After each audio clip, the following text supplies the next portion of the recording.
para formalizar la investigación preparatoria, el fiscal necesita contar con indicios reveladores de la comisión de delito y de la vinculación del imputado. Miren, indicios reveladores. Ahora, habría que preguntarnos en la práctica si la Fiscalía, cuando formaliza investigación preparatoria, cuenta ya con indicios reveladores. Bueno, depende a qué se denomina indicios reveladores. Pero pareciera que cuando dice reveladores, no son cualquier indicio, ¿no? No son cualquier indicio. Por eso es que tendríamos que evaluar de cara también a ver si se aplica el principio de objetividad, podría hacer una tesis de esto, analizar las disposiciones fiscales de formalización y continuación de la investigación preparatoria, si es que en efecto se está cumpliendo con eso que la ley impone, que existan indicios relevantes. En algunos casos, la Fiscalía, y eso sí lo he podido constatar, ha formalizado investigación preparatoria con sospecha o un poco más. Sospecha. Y sospecha, pues, no tiene nada que ver con el indicio revelador. Sospecha no tiene nada que ver con la exigencia de el estado mental de probabilidad. Por lo menos, probabilidad exigible para incorporar a una persona a un proceso formal. Y probablemente en algunos casos hay excesos. Entonces ahí, por ejemplo, la Fiscalía está perdiendo objetivo. Está en contra del principio de objetivo. Hay que tener un poco de cuidado, los amigos fiscales, a ver si es que se evalúa, ¿no?, un poco más adecuadamente esto de cara también, porque está relacionado al principio de dignidad de la persona humana, el artículo 1 de la Constitución Política del Estado. Pero bien, este principio de legalidad, entonces, miren ustedes, hace que nosotros dejemos claro que no basta con que los hechos tengan relevancia penal o que se puedan adecuar, ¿no?, a un tipo legal, sino que también que haya indicios reveladores. No pruebas, obviamente. No quiero decir haya pruebas, no, eso es un tema que todavía queda por determinar en el transcurso de la investigación, pero por lo menos sí, algunos indicios importantes. Muy bien. Y me van a decir, pero así, en estos temas, seguramente, si alguien hace una investigación de los casos últimos que han habido, si bien es cierto, hay personas que están claramente involucradas con los hechos de corrupción en el gobierno regional, en las municipalidades, seguramente también es probable que se haya involucrado, y no a título de imputados, ¿no?, incluso con medidas coercitivas muy drásticas, a quienes no han tenido nada que ver. Solo por sospecha. Sospecha. Es peligroso ese. Es peligroso. Insisto, debería haber mecanismos para poder frenar también ese exceso de poder que tiene la Fiscalía, ¿no? Eso es exceso de poder. Es como si ¿saben qué? A mí se me antojó ahora a esta persona que solamente puede haber sospecha mínima y tema y le formalizo investigación. Entonces, ahí es donde la Corte Suprema emite también el acuerdo plenario que dice si bien que es cierto, la formalización de la investigación preparatoria es inatacable, sin embargo, habría que recapacitar para decir que en los casos de imputaciones vagas, gaseosas, no claras, etc., entonces procede primero que el imputado actúe ante la Fiscalía para que la Fiscalía aclare, precise cuál es la imputación dirigida en su contra, ¿no? En caso de que la Fiscalía no lo hiciera, vamos a través de la tutela de derechos ante el juez de la investigación preparatoria. Al menos una puerta abierta para poder un poco discutir, ¿no?, sobre el exceso de poder. Alguna vez podría tornarse el arbitrario de la Fiscalía. ¿Quería preguntar algo? No, que quería comentar también a fondo lo que dice, porque he escuchado hace poco que por temor a las quejas de derecho, la Fiscalía a veces acusa y no hay indicios, sí, no hay indicios reveladores. Sí, es que lo que pasa también es que no hay consonancia. Y también he escuchado de que a veces la fiscalía archiva porque no hay nada. Pero el denunciante puede queja y el superior, no, ¿sabe qué? Le ordena que formalice. Así que para lo siguiente, mejor formalizo. Y la verdad que sí he visto casos en los cuales este mandato del superior para que formalice es muy forzado, ¿no? Muy forzado, ¿no? Y esto pues en camiseta, porque la fiscalía no solo tiene ese caso, sino tiene muchos casos más, ¿no? En la espalda que tiene que sacar adelante. Es decir, hay un problema. O sea, si no caminamos con el mismo lenguaje, no hablamos con el mismo lenguaje, entonces vamos a caminar en sentidos contrarios y la reforma se va a hacer pues cuesta arriba, ¿no? Complicado. Bueno, miren ustedes. Principio, entonces hablamos del principio de legalidad. Este principio de legalidad de la acción penal se opone, o sea, es contrario, si se quiere, al denominado principio de oportunidad. Principio de oportunidad. ¿Por qué? Porque mientras en el principio de legalidad el fiscal debe promover la acción penal, ¿no? Cuando los hechos revistan caracteres de delito conforme a la ley y cuentan con indicios reveladores de su comisión, en el principio de oportunidad es más bien potestativo. El fiscal puede, ¿verdad? Puede informar, puede promover la acción penal, como que puede abstenerse de presentar la acción penal. Así estemos frente a un hecho que, ¿no? Un hecho que tenga relevancia penal. El fiscal, es un hecho que sí, ¿no? Reviste caracteres de delito conforme a la ley, sí, pero no es tan grave, así que yo voy a decidir, potestad de no promover la acción penal. O sea, por eso es contrario al principio de legalidad, ¿no? Y más bien voy a aplicar el principio de oportunidad, que obviamente tiene pues un propósito descongestionador, ¿no? Y que en nuestro país ha merecido una regulación amplia en el artículo 2 y que puede incluso ser aplicado en la investigación preparatoria, pero ya con decisión judicial, ¿no? Y hasta en el etapa intermedia. Recuerden ustedes que el artículo 350 del Código prevé la oportunidad de incoar la aplicación del criterio de oportunidad después de formular la acusación.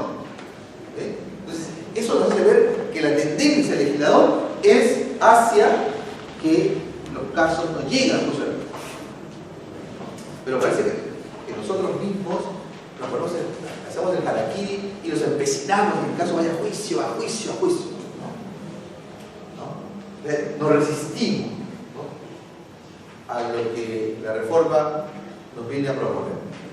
Entonces, miren ustedes, el principio de oportunidad es en este aspecto importante, tampoco es de extendida aplicación, desgraciadamente, porque la Fiscalía hace sus esfuerzos, ¿no? Sin duda, pero esta falta de conciencia consensuada, ¿no?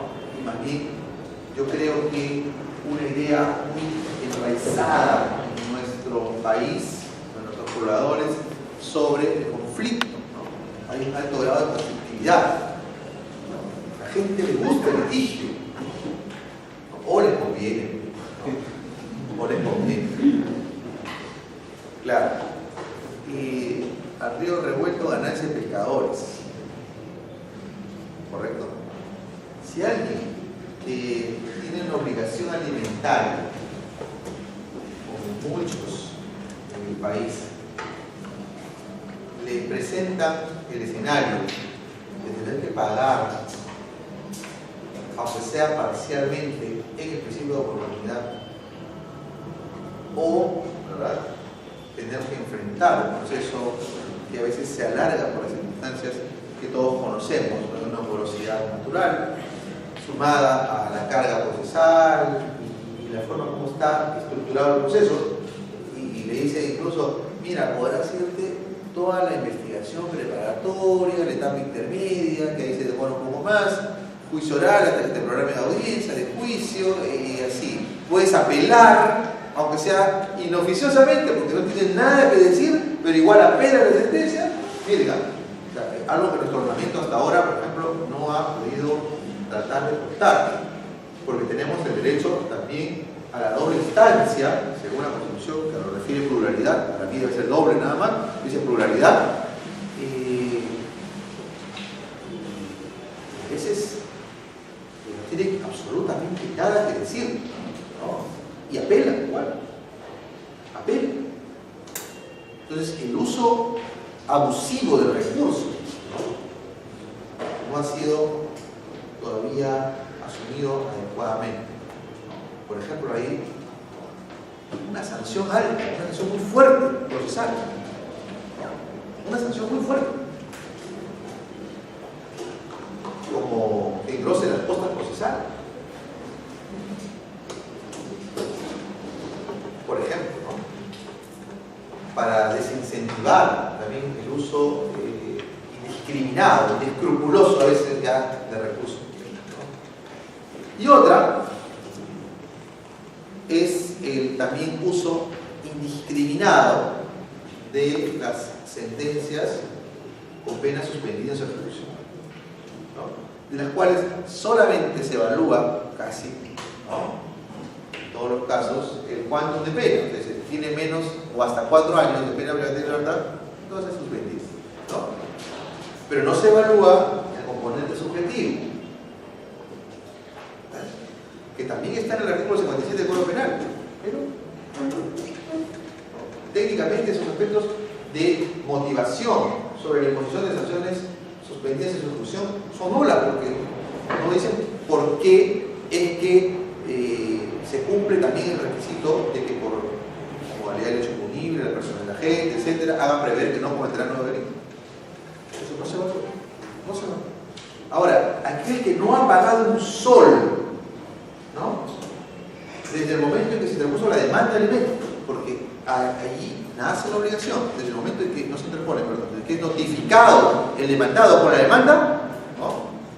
Surge la obligación de cumplir con la prestación alimentaria. Claro, obviamente usted dirá, oye, pero la obligación surge desde el momento en que nace la criatura, claro, obviamente, ¿no? Pero jurídicamente, digamos, para vincular al obligado, al enunciado, ya es a partir de que se interpone la demanda y luego se notifica a partir de ahí. Y a partir no pagó nada, un sol, y todavía no solo eso, sino contrató a su abogado, tenía plata para contratar al abogado, ¿sí? Y para articular, ¿verdad? Para hacer una serie de oposiciones durante el proceso de alimentos, para apelar de la sentencia de alimentos, para oponerse a la liquidación, etc. Y sigue lo mismo, ¿no? Y luego viene el proceso penal, ¿no? Se frustra el recibo de oportunidad porque no va a salud. Y sigue luego todo el proceso penal, demás, sigue la sentencia, ¿no? Y luego dice, bueno, me van a poner la suspendida, así que, ¿qué problema no? Que siga, entonces. Y luego voy a apelar a la sala. Y no solo eso, sino también, luego el fiscal va a solicitar recién todavía, ¿no? Que se amoneste y tanta cosa más, ¿no? Tengo tanto tiempo todavía para ver si de repente prescribe la pena, ¿no? Porque hasta eso se ha visto. Pues miren esa. ¿Por qué? ¿Y por qué piensa así? Porque tiene todas las ventajas del mundo. ¿Y por qué? Porque todos se lo hemos permitido. Estoy hablando del engranaje fiscal judicial, ¿no? El engranaje. ¿Por qué el fiscal no pide penas efectivas? ¿Por qué no sustenta sobre la efectividad? ¿Por qué los jueces no las imponen finalmente? Yo creo que si comienzan a poner penas efectivas, la verdad, a diferencia de los delincuentes comunes, los delincuentes que van, ingresan al penal y salen o se quedan todo el tiempo en el mundo y que casi ni sienten esa privación de la libertad, cuando alguien que es profesor, carpintero, qué sé yo, abogado, bueno, ¿no? Va un día nomás a prisión, me parece una eternidad, ¿no? Y llora, he visto gente que sale llorando. gana, técnicamente gana. Después de estar unos meses nomás en la pena. Entonces, yo creo que es una experiencia tan enfática, ¿no? Dura a la vez, para aquel que no tiene esta condición de la cuenta habitual, que ya no lo va a volver a hacer. O por lo pronto, que seguramente si se pone en primera instancia, me parece sería lo ideal, si es que no ha cumplido nada, por cierto, de pagar. Si haga muestras de que sí, bueno, al menos pagar, se le pone suspendida. Pero si no paga nada, como la mayoría, estoy hablando más del 90%, no paga absolutamente nada, entonces me parece que una condena efectiva, bien motivada, al final. Acuérdense, en el trayecto de la apelación, paga todo. Segurísimo. O sea, hasta resolver la segunda instancia, ya apelado, pagó todo. No se sabe cómo consigue, pero consigue. Paga íntegramente la apelación. Entonces, ya la apelación, ¿qué hace el tribunal de apelación? ¿Qué hace la sala de apelación? Dice, bueno, ya vamos. Lo mantenemos preso, condenado en el penal. No. Hay que revocar el extremo, hay que revocar. Pero ya pagó, ¿verdad? Entonces, es probable que eso diluya, pues, ¿no? Un poco al menos, ¿no? Frene, sobre todo esos procesos de ejecución, ¿no? Que tanto lo tocaba la doctora, y sobre todo los formatos de la ejecución. Pero sería un gran alivio, además, ¿no? Porque estos procesos de ejecución también es carga para la fiscalía. Tienen que ir, sustentar, estar. Y ahora ya están con el tema, cambian de domicilio. No tienen idea, el que no quiere pagar hace lo indecible para evitar justamente el efecto. Bueno, ¿a qué iba? A que el tema de la prosecución de la acción penal es tan importante como la promoción. Tan importante. Y la Fiscalía debe actuar con criterios y principios de objetividad para definir qué es lo que debe formalizar y qué es lo que debe acusar según el caso. Muy bien. Ahora, la acción civil.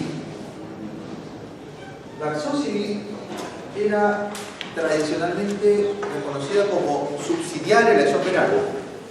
¿No? Decía, principio de subsidiariedad. O accesoriedad. Dice, la acción civil es accesoria a la acción penal. Porque depende de ella. Depende de la acción penal para que se pueda viabilizar. Mientras haya condena, hay también reparación civil. Es como un requisito sine qua non, ¿no? Esto ha cambiado con el Código Procesal. Ha cambiado. Porque si bien es cierto, debemos precisar que la acción civil corre paralelamente a la acción penal, así que mientras el fiscal ya formalizó la investigación preparatoria y sigue todos los pasos subsecuentes para lograr que se pueda condenar al imputado, paralelamente corre también la acción civil, ¿verdad? La acción civil, de cuyo titular en primer término es el Ministerio Público, ¿verdad? Salvo que en el curso de la investigación preparatoria el agraviado se haya constituido como actor civil. Según el artículo 12 del Código Procesal Penal, cesa la legitimidad del Ministerio Público en detalle a la reparación civil cuando ya tenemos actor civil constituido. ¿Ya? Entonces, eso debe estar claro. Mientras no se constituye como actor civil, el Ministerio Público asume la titularidad de la persecución penal y también la persecución, por decirlo así, ¿no?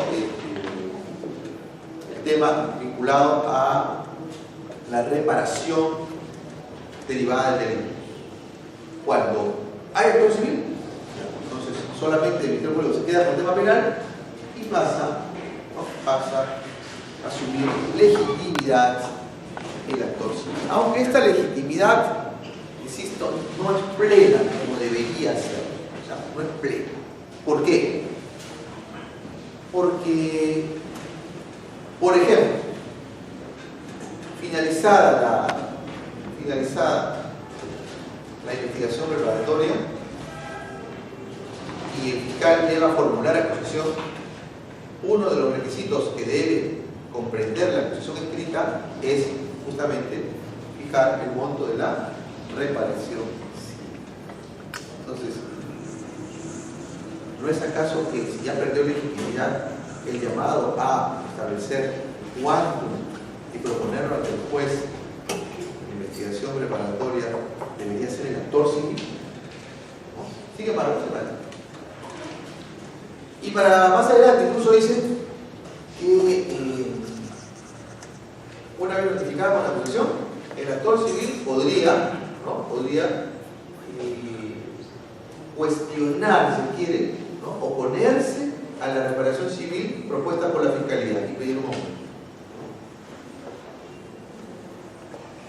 Solo en ese caso, en el supuesto de que se genere una conclusión anticipada del juicio que se da entre el fiscal y el acusado, incluyendo, además de la pena, también la reparación civil, podría el actor civil impugnar esa sentencia en el extremo de la reparación civil. Entonces, miren ustedes, siendo él el sujeto legitimado sobre la acción civil, una vez constituido como tal, el actor civil no interviene en los aspectos relacionados a los acuerdos sobre la conclusión anticipada. Aún unos jueces dicen, bueno, sí, puede intervenir, pero en muchos casos no interviene. De tal suerte que se le permite apelar de eso, de ese extremo. Entonces ahí me parece que no hay una adecuada regulación. Si eres actor civil, debes tener pues todas las potestades para poder impulsar el proceso y obtener también una sentencia que sea pues una clara aspiración, ¿no?, de lo que ha venido dándose en el proceso. Bueno, pero así está regulado. Muy bien. Y otro tema también es el que ya les mencionaba, sobre que ya no es accesorio o accesoria a la acción civil respecto a la acción penal, es de que, miren ustedes, está regulado también en los casos de que el juez dicte sentencias absolutorias o auto de sobreseimiento, esto está archivando la causa, miren, o está declarando que no es culpable el acusado, el juez podrá, no estará impedido de pronunciarse sobre la reparación. ¿Sí? Entonces usted dirá, oiga, pero ¿cómo? Se lo está diciendo que es inocente o que no hay pruebas de la culpabilidad. ¿Cómo le va a imponer el pago de reparación civil? Sí puede. ¿Verdad? Sí puede. Sí puede. Entonces, la pregunta es, ¿hay accesoriedad? No. ¿Verdad? No. Porque solamente si se funciona el principio de accesoriedad, es decir, hay condena, pena y reparación civil. No hay condena, no hay reparación civil. ¿No? Pues es accesorio. Lo accesorio sigue a la suerte. Vale. Muy bien. Pero en este caso no. Porque dice, el juez puede dictar sentencia absolutoria o auto de sobreseimiento e igual imponer el monto de la reparación civil.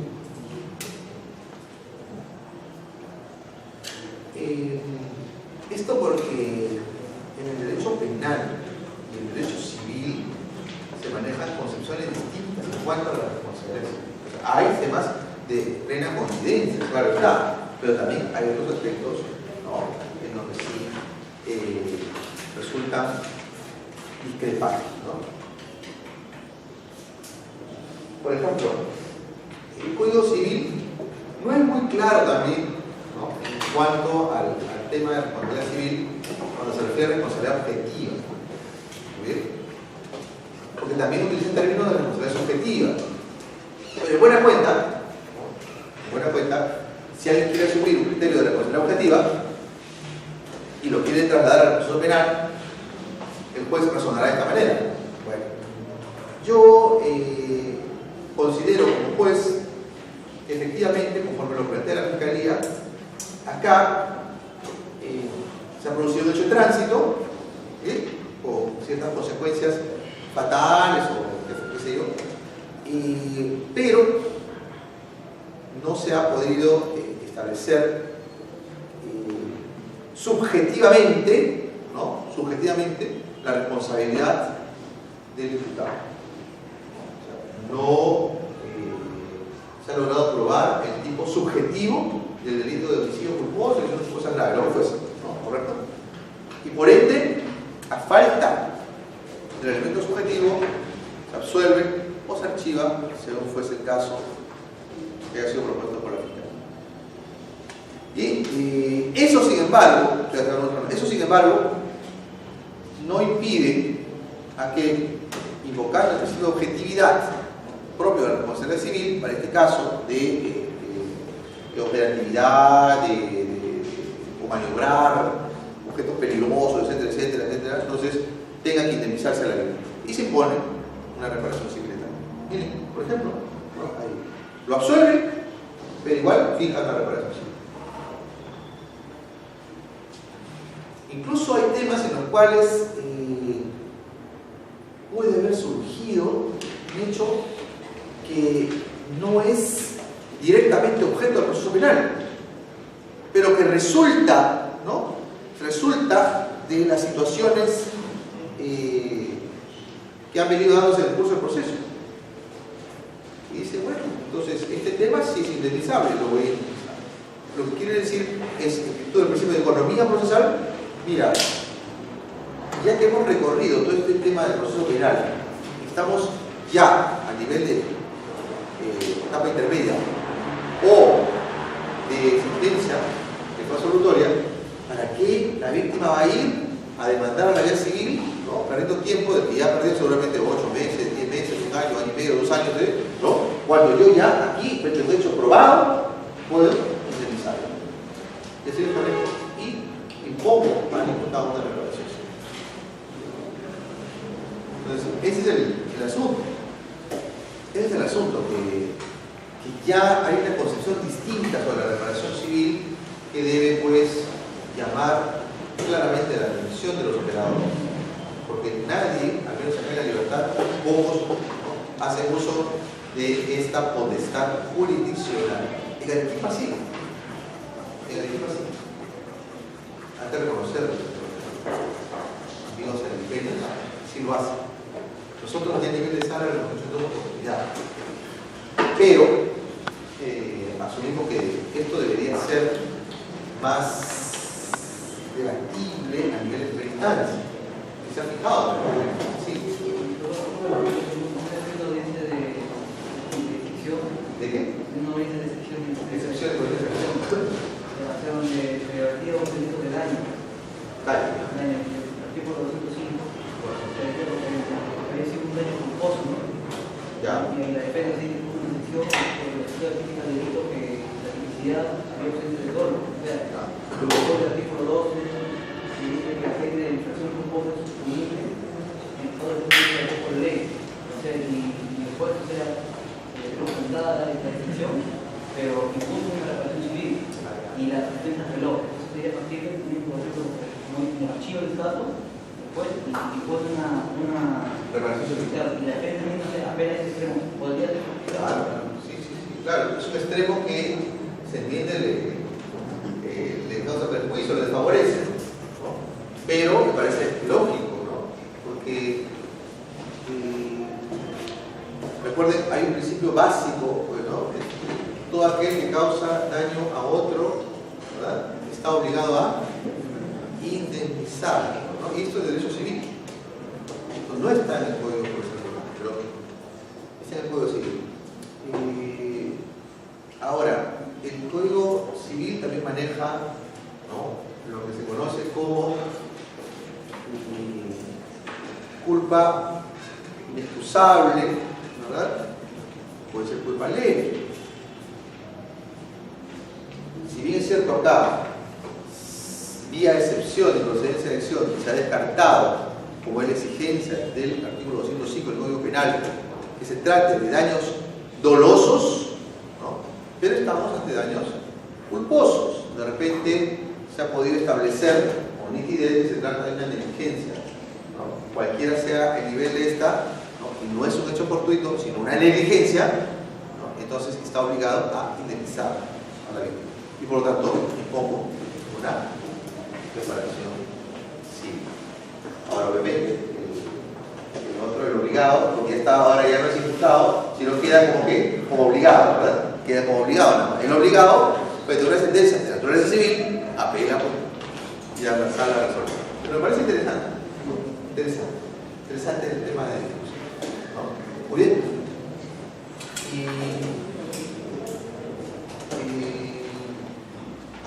El otro aspecto que quería mencionar es que todavía tenemos bastante por hacer con relación a la acción civil. Bastante. Porque el enfoque a la víctima o al actor civil, si bien ha merecido una regulación importante en el Código Procesal Penal, parece que los operadores, ¿no?, que defienden los intereses del actor civil no todavía están asumiendo su rol adecuadamente. No sé si ustedes han tenido oportunidad de hacerlo.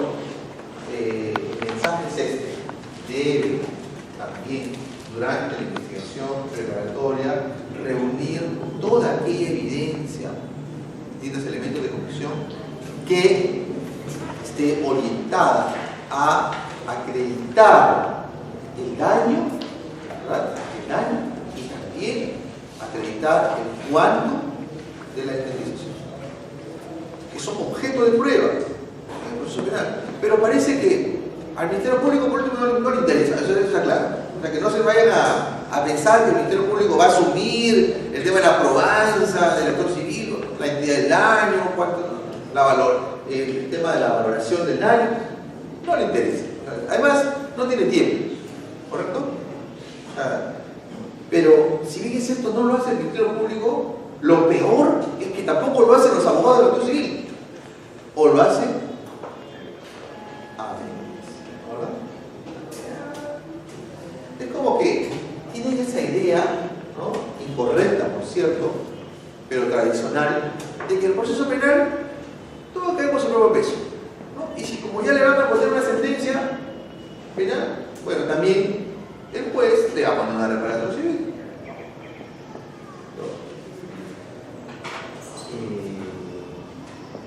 Pero, y después se queja todavía. Pero tampoco ha puesto el juez. Sí, o sea, no ha hecho nada por impulsar, por proponer, por probar, ¿no? Pero el juez le pone una cosa, todo su criterio discrecional. Dice, pero qué exiguo. Por eso mejor hay que ir a la vía civil.